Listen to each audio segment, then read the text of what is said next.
चलिए, बहुत शुक्रिया जुल्फ़िकार चौधरी साहब। जुल्फ़िकार चौधरी अमूर सार्फिन व तकसीम कारी के वज़ीर जम्मू से हमारे साथ फ़ोन लाइन पर मौजूद थे। और हम अपने नाज़रीन को बताते चले कि हमारे मुआशरे का एक पहलू ये भी है, बहुत सी लड़कियां उम्र की हद पार कर रही हैं, और कुछ लोग ही नहीं बल्कि अक्सर जो हमारे ज़िय्ज़त है, हमारी सिविल सोसाइटी है, उनका तजुर्बा यही है कि उम्र की हद हो जाती है, शादी नहीं हो पाती है। वजह यही फजूल खर्ची, और हम कई शादियों के खुद भी गवाह हैं। हमने कई शादियों में फजूल खर्ची देखी है, और कुछ हमारे आसपास भी ऐसी शादियां हुई हैं जहां बेतहाशा फजूल खर्ची होती है, खाना ज़ाया होता है, और खाने के साथ साथ गोश्त बेहिसाब पकाया जाता है। और पिछले साल 2016 में हमने देखा, शादी की तकरीब थी, हड़ताल में मेहमान नहीं आ सके थे, और उसके बाद वो गोश्त, वो खाना, सब कुछ बाहर फेंका गया था, और वहाँ से जो बू आती थी वो काफ़ी दिनों तक आती थी, और पता चल रहा था कि बहुत कुछ नुकसान हुआ है, ज़ाया हुआ है। दुनिया में बहुत सी ऐसी जगह हैं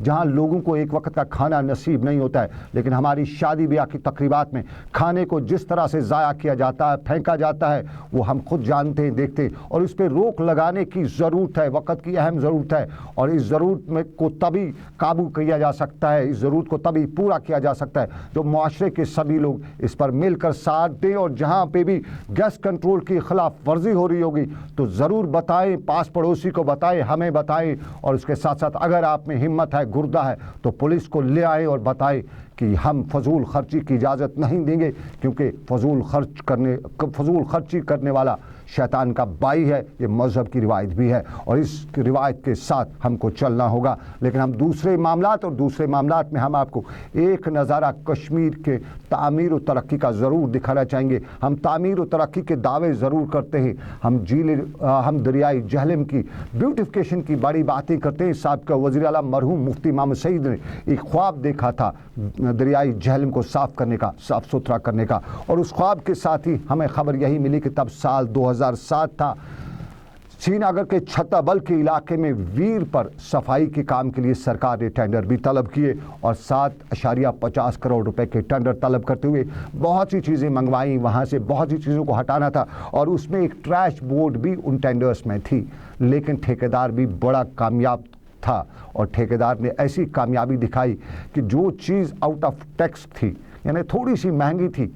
उसका टेंडर बहुत लो दिया, लेकिन जो बाकी चीज़ें थी उनके बहुत टेंडर हाई दिए। और उसके बाद हमें खबर ये मिली कि जिन चीज़ों में उसकी जो टेंडर्स में उसको फ़ायदा था, अच्छा मुनाफा था, बड़ी डबल कीमत थी, वो उसने तो सप्लाई कर दी, लेकिन ट्रैश बोट सप्लाई नहीं की, क्योंकि ट्रैश बोट की कीमत, ट्रैश बोट का टेंडर उसने बहुत कम डाला था। और अब हमारे पास खबर यही आ रही है कि अब ट्रैश बोट के मामले पर वहाँ इधर का उधर करने की कोशिश की जाती है, और हम इस मामले पर नज़र रखे हुए हैं। पिछले दिनों हमारे पास ये खबर आई थी, तब सरकार के हालात सही नहीं थे, और उस खबर पर सरकार अमल नहीं कर सकी। और एक बार फिर हम सरकार को ये खबर ज़रूर पहुंचाना चाहेंगे कि कुछ इधर का उधर होने की हमारे पास खबर है, ज़रूरत है वहाँ पे थोड़ी सी नज़र रखी जाए, और ये पता किया जाए कि ये ट्रैश बोर्ड 2007 में लानी थी, तब से लेकर अब तक लाई क्यों नहीं, और कहीं अगर इसके लिए रकूमत वागुजार की गई है तो वो किस खाते में वागुजार की गई है। वहाँ के मुलाजिम भी इस बात पर